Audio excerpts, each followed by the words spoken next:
세계 민담 이야기 에스토니아 편. 톤틀라의 숲.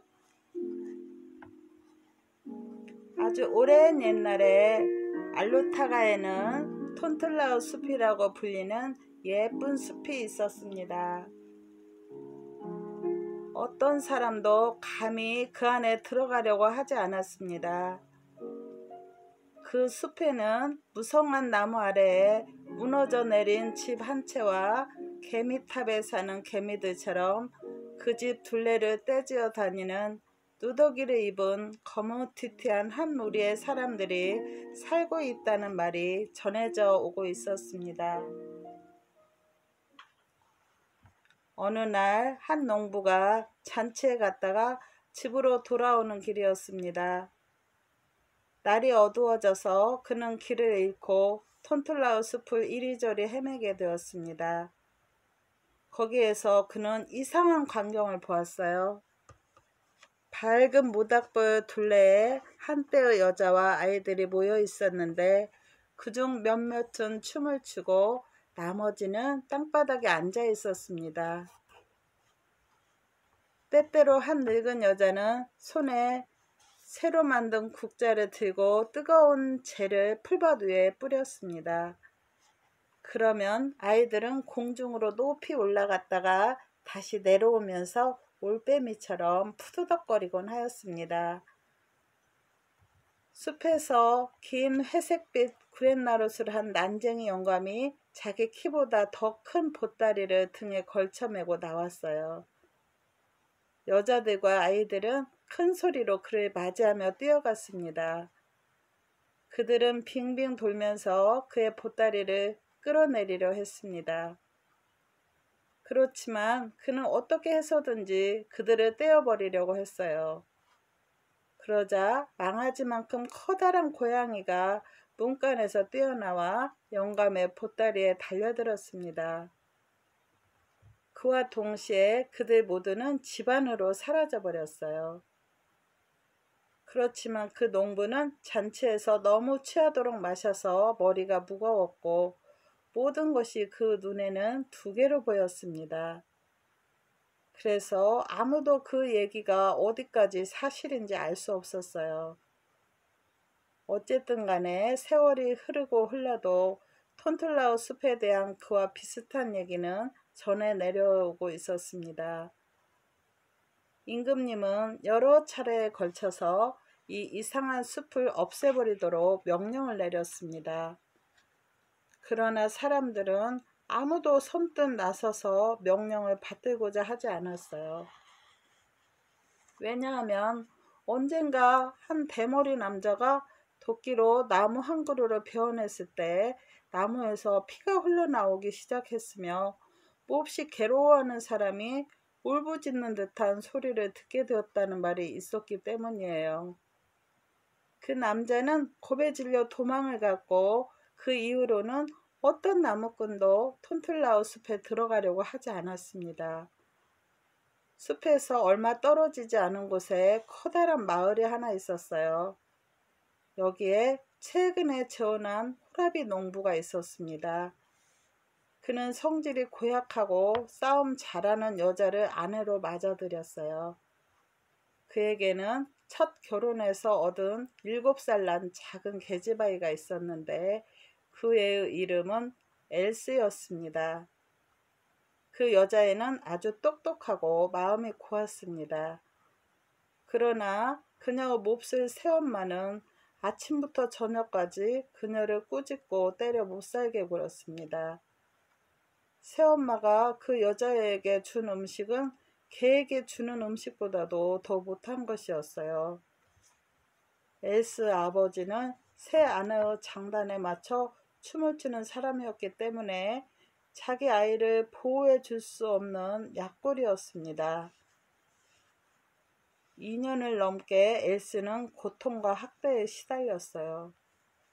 그녀는 고통을 못 이겨 몰래 쓰디쓴 눈물을 흘리곤 하였습니다. 그러던 어느 일요일 날 엘스는 마을의 다른 아이들과 함께 산딸기를 따러 갔습니다. 이리저리 돌아다니다가 그들은 모르는 사이에 톤툴라우 숲 언저리까지 왔어요. 거기에 자라고 있는 산딸기들은 그들이 한 번도 본 적이 없는 아주 좋은 것들이었고 풀은 매우 싱싱했습니다. 아이들은 맛있는 산딸기를 먹었어요. 그리고 갖고 온 나무 강주리에다가 그들이 딴 것들을 다 담았습니다. 그런데 갑자기 그 중에서 제일 나이 많은 남자애가 자기들이 무서운 곳에 들어와 있다는 것을 깨닫고 이렇게 소리쳤어요. 달아나라, 달아나. 여긴 톤툴라우 숲이야. 이 말을 들은 아이들은 톤툴라우 모든 도깨비들이 쫓아오기는 하는 것처럼 불이 나게 달아났습니다. 그러나 엘스는 다른 아이들보다 훨씬 더 숲속 깊숙이 들어가서 어떤 덤불 아래에서 무진장하게 맛있는 산딸기들을 막 찾아낸 참이었습니다. 그녀는 소년이 애치는 소리를 들었지만 산딸기들을 그대로 두고 떠나고 싶진 않았어요. 톤툴라우 사람들이라고 해서 우리 새엄마보다 더 나쁘진 않을 거야 하고 생각했습니다. 목 둘레에 은방울을 매단 조그만 검정개 한 마리가 커다랗게 짖으면서 그녀에게로 달려왔습니다. 그 개의 뒤를 따라서 은으로 만든 옷을 입은 작은 소녀가 왔어요. 그녀는 개에게 짖지 말라고 애원하고 나서 엘스에게 이렇게 말을 건넸습니다. 난 내가 다른 아이들과 함께 달아나 버리지 않아서 기뻐. 여기 머물면서 나랑 친구로 지내자. 우리는 같이 놀 수 있고 매일매일 산딸기를 딸 수도 있어. 난 우리 엄마가 반대하지 않으시길 바래. 이리 와. 우리 엄마한테 즉시 가자꾸나. 낯선 아이는 엘스 팔을 끌어당겨 숲속으로 더 깊이 들어갔습니다. 작은 검정개는 이제 즐겁게 짖으면서 엘스 앞에서 깡충거렸고 마치 오랜 친구이나 한 것처럼 그녀의 손을 핥았습니다. 얼마 지나지 않아 엘스는 자기가 과일나무로 가득 찬 아름다운 정원에 와 있다는 것을 알았어요. 나뭇가지 위에는 그 어떤 나비보다도 예쁜 색깔의 아름다운 새들이 앉아 있었는데 그들 중 어떤 새들은 금과 은으로 된 깃털로 덮여 있었습니다. 새들은 매우 잘 길들여 있어서 아이들은 그 새들을 손에 올려놓을 수도 있었어요.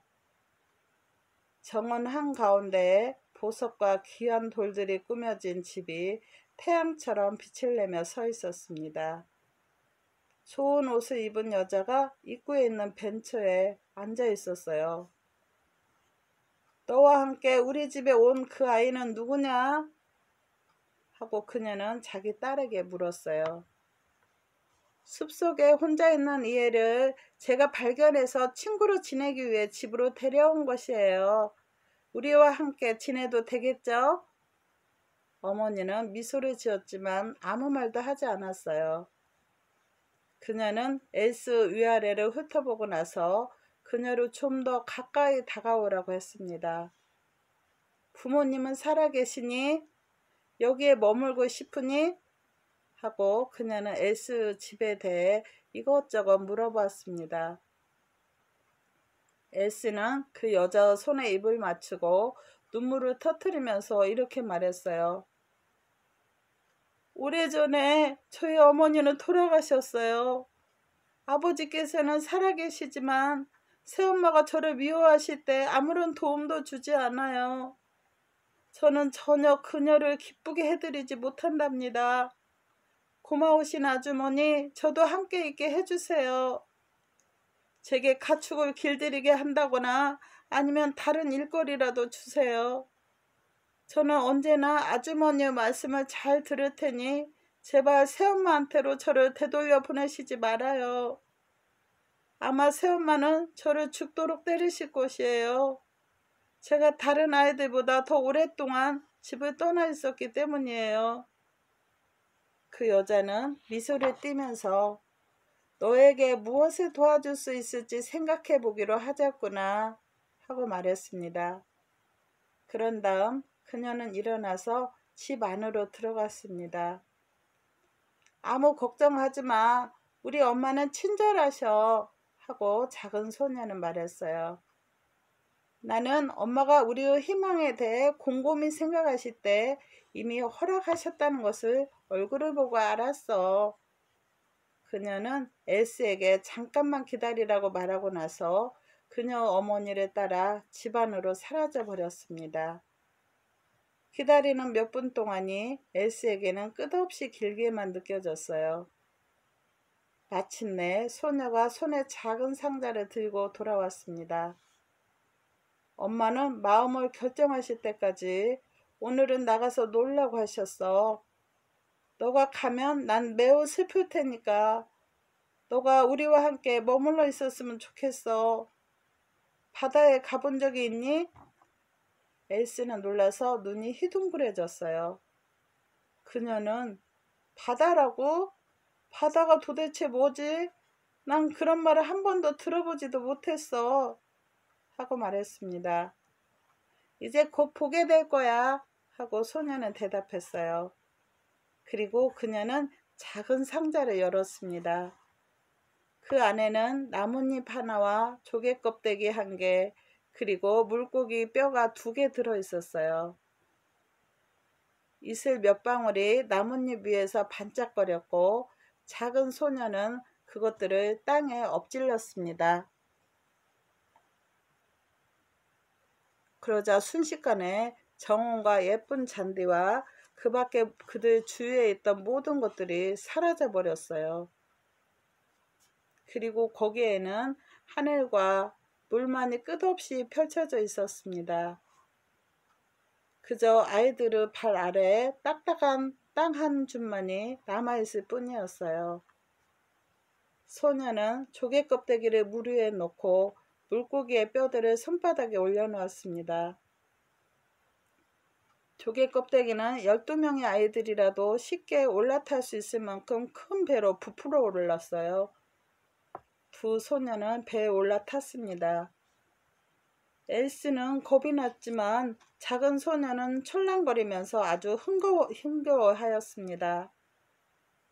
그녀 손바닥에 있던 물고기의 뼈는 노로 변했습니다.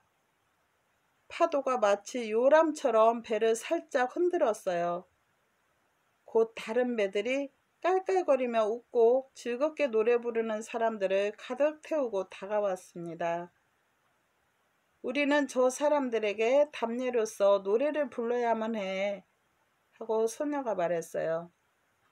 엘스는 노래를 부르지 못했지만 다른 아이들을 아름답게 노래 불렀습니다. 엘스는 그들이 왜 노래를 부르는지 알 수 없었지만 키시케 하는 말이 자꾸 되풀이된다는 것을 알아차렸어요. 엘스는 소녀에게 그 말이 무슨 뜻인지 물어보았습니다. 그게 내 이름이야. 하고 소녀가 대답했어요. 그들의 여행은 오랫동안 계속되었습니다. 마침내 그들은 얘들아 집에 오너라 곧 어두워질 게다 하고 부르는 소리를 들었어요. 키이시케는 주머니에서 상자를 꺼내 나뭇잎을 물에 적셨습니다. 물방울 몇 개가 그 위에 남자 그들은 즉시 집 가까이에 아름다운 정원에 되돌아왔습니다. 바다가 있던 자국은 아무데도 보이지 않았어요. 키이시케는 나뭇잎과 조개 껍데기 그리고 물고기의 뼈 등을 상자 속에 다시 집어넣었습니다.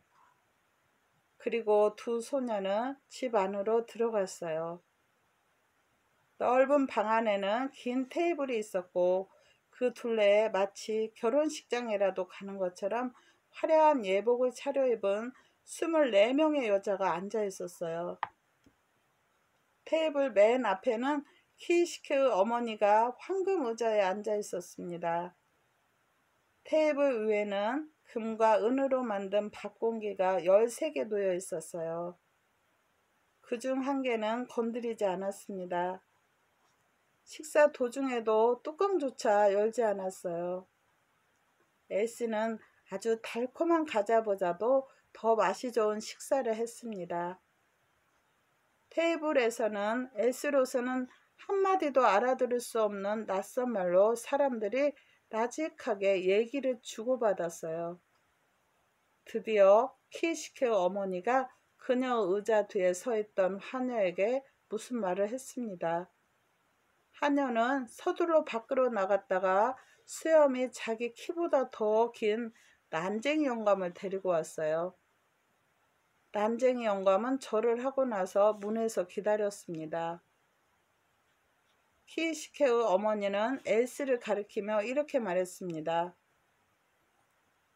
내가 데리고 있으려 하는 이 마을 아이를 잘 봐라. 그리고 내가 이 애가 살던 마을로 갈 수 있도록 이 아이의 모습으로 만들어다오.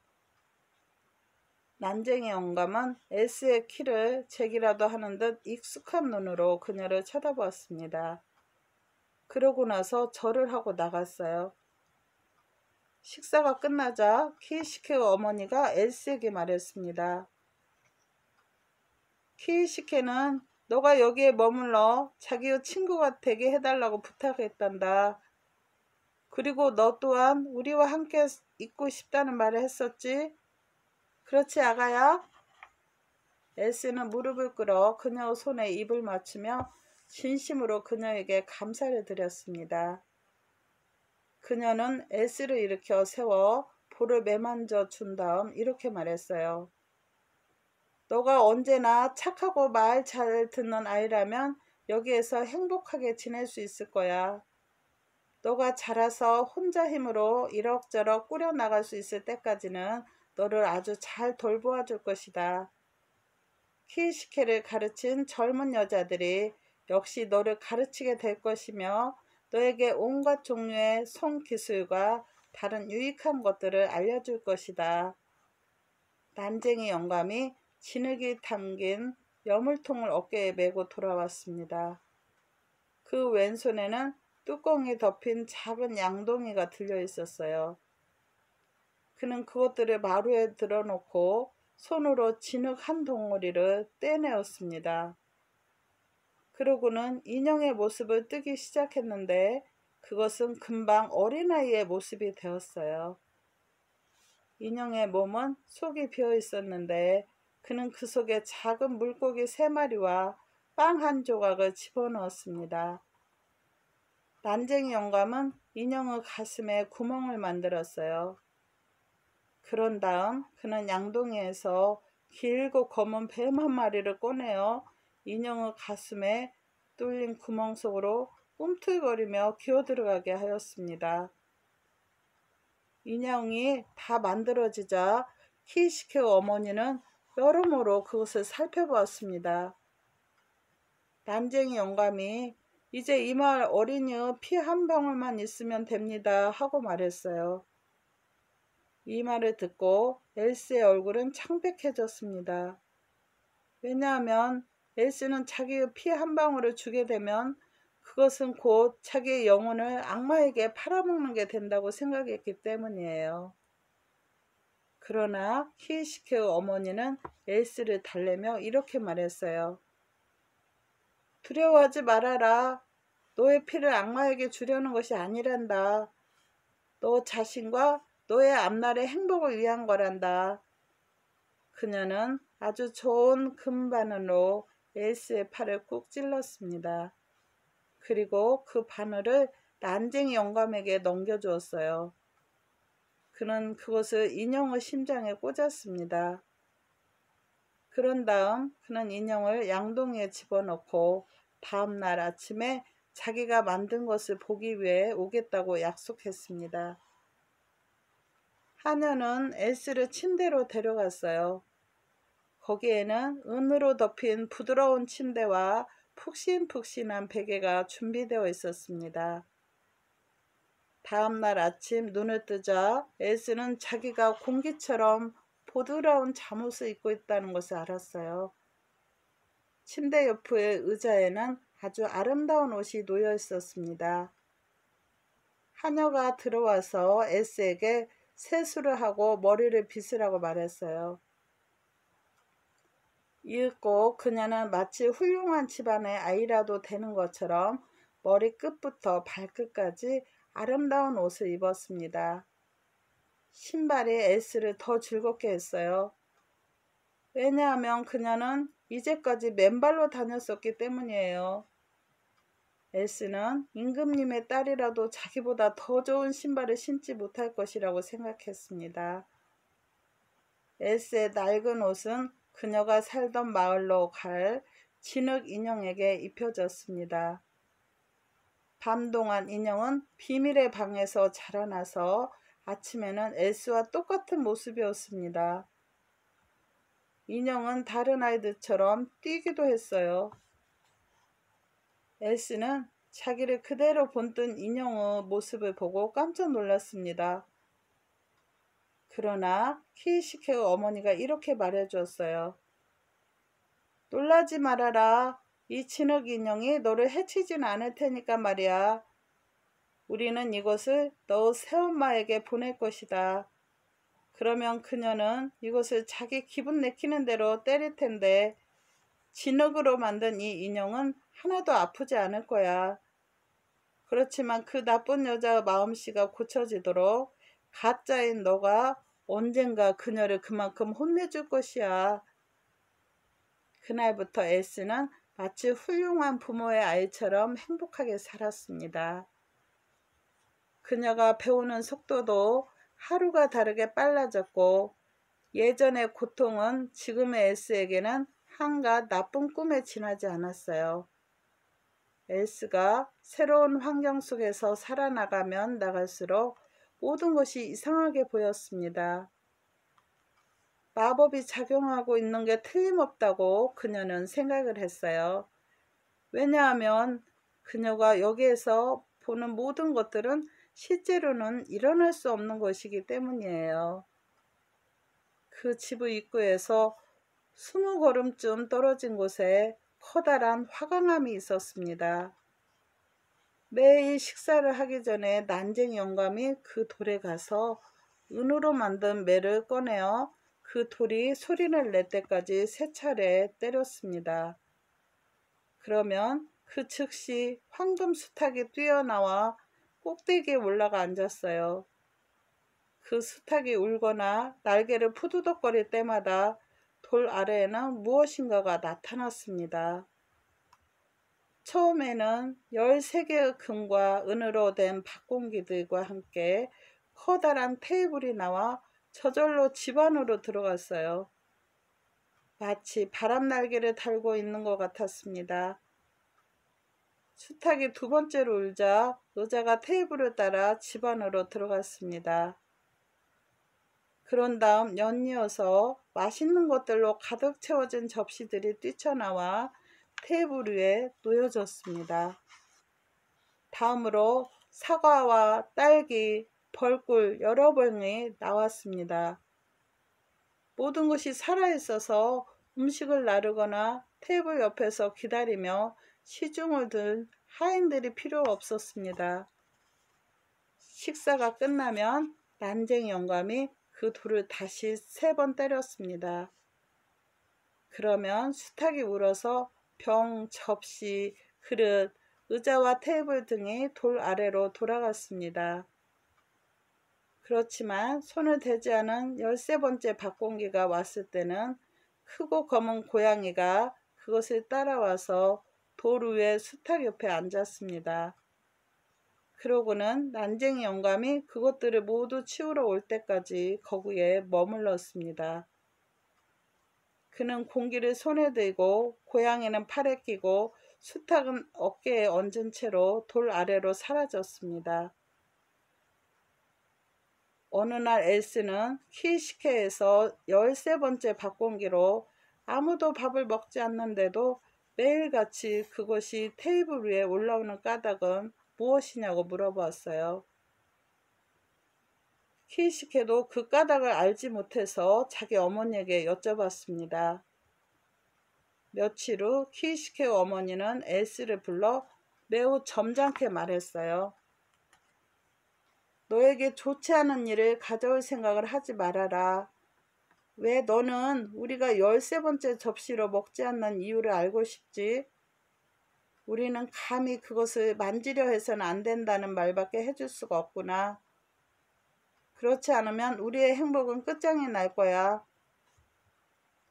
몇 년의 세월이 바람처럼 빨리 흘러갔습니다. 엘스는 아주 예쁜 처녀로 자랐습니다.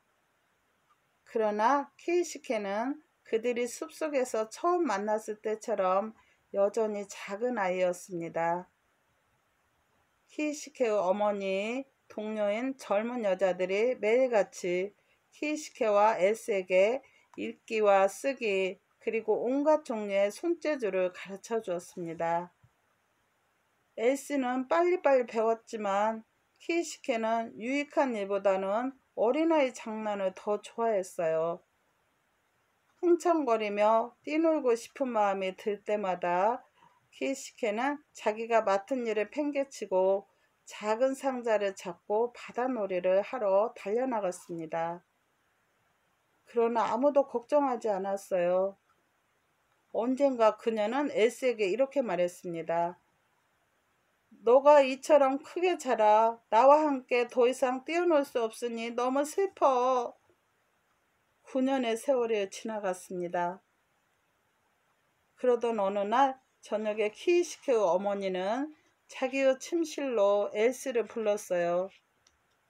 그토록 늦은 시간에 자기를 부른 적은 한 번도 없었기 때문에 엘스는 놀랐습니다. 그녀의 가슴은 새처럼 빠르게 뛰었습니다. 방에 들어갔을 때 엘스는 키이시케의 어머니의 두 뺨이 붉게 물들고 두 눈에는 눈물이 가득 고여있는 것을 보았어요. 얘야, 이제는 우리가 헤어질 때가 왔구나 하고 그녀는 말을 꺼냈습니다. 헤어지다니요? 하고 엘스는 울부짖으면서 그녀 앞에 무릎을 꿇고 쓰러졌어요. 안 돼요. 그럴 수는 없어요. 죽음만이 우리를 갈라놓을 수 있어요. 제발 저를 내보내지 마세요. 저는 죽을 때까지 당신과 함께 사는 것이 소원이에요. 얘야, 더 이상 아무 말도 말아라. 내 가슴도 찢어질 것만 같다. 그렇지만 어쩔 수가 없구나. 너는 언젠가 죽을 운명이기 때문에 여기에서 더 이상 머무를 수가 없단다. 나와 내 주위의 사람들이 사람의 모습을 하고는 있지만 우리는 사람이 아니란다. 사람들이 알지 못하는 더 높은 어떤 것이란 말이다. 멀리 떨어진 한 나라에서 벌써부터 너를 기다리고 있는 사랑하는 한 남편을 찾게 될 것이다. 나도 너와 헤어지기 싫지만 어쩔 수가 없구나. 너는 그대로 해야만 한단다.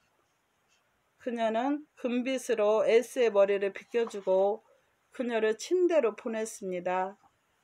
가엾은 엘스는 꼬박 밤을 새웠습니다. 그녀의 인생은 아주 어둡고 아무런 희망도 없게 느껴졌습니다. 아침에 키이시케의 어머니는 엘스에게 도장이 새겨진 반지를 주고 목에는 은 리본이 달린 목걸이를 걸어주었습니다. 그리고 그녀는 엘스 곁을 떠나 슬프게 난쟁이 영감을 불렀어요. 엘스가 그녀에게 감사의 뜻을 전하기도 전에 난쟁이 영감은 은으로 만든 매로 엘스 머리를 가볍게 3번 때렸습니다. 그러자 엘스는 갑자기 독수리로 변하였습니다. 그녀의 두 팔은 두 날개로 바뀌었고 발은 길고 단단한 발톱으로 코는 구부러진 부리가 되었습니다. 그리고 깃털이 그녀 몸 전체를 덮었습니다. 이제 그녀는 진짜 독수리처럼 공중으로 올라가 구름 아래까지 날아갔어요. 그녀는 피곤해진 날개를 때때로 쉬면서 며칠 동안을 남쪽으로 날아갔습니다. 그런데 갑자기 어디선가 날카로운 화살이 날아와 그녀의 어깨에 꽂혔습니다. 두려움과 고통에 못 이겨 그녀는 땅으로 곤두박질해 떨어졌습니다. 정신을 차리고 눈을 떠보니 그녀는 사람의 모습으로 덤불 아래 누워 있었어요. 그녀에게는 모든 이상한 일들이 희미하고 아주 오래된 꿈과 같았습니다. 그때 그녀는 아주 잘생긴 젊은 왕자님이 말을 타고 다가오는 것을 보았어요. 그는 마루에서 훌쩍 뛰어내려 그녀의 손에 입을 맞추면서 이렇게 말했습니다. 반년 동안 매일 밤 나는 당신의 꿈을 꾸었어. 나는 이 숲속에서 당신을 찾게 되리라는 것을 알고 있었어. 수백 번도 넘게 나는 이 숲속을 헛되이 헤매면서도 결코 희망을 버리지는 않았습니다. 오늘 나는 독수리 한 마리를 쏘아 떨어뜨렸는데 그 새를 찾다가 당신을 만나게 된 것입니다. 그는 그녀를 안장 위로 들어올렸습니다. 그러고는 성으로 함께 말을 타고 갔습니다. 임금님은 반갑게 맞아주었습니다. 며칠 뒤에 그들은 백성들의 축복을 받으며 결혼식을 올렸습니다. 결혼식 날 아침 마음 씻고 온 에스의 엄마가 50대의 마차에 비싼 물건들을 실어 보내왔습니다.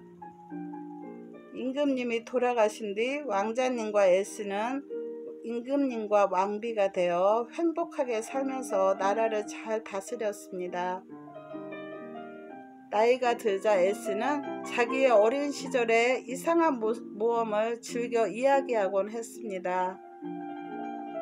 그 뒤로는 어느 누구도 톤둘라의 숲을 보지도 듣지도 못했습니다. 감사합니다. 항상 건강하시고 행복하세요. 구독과 좋아요는 격려가 됩니다.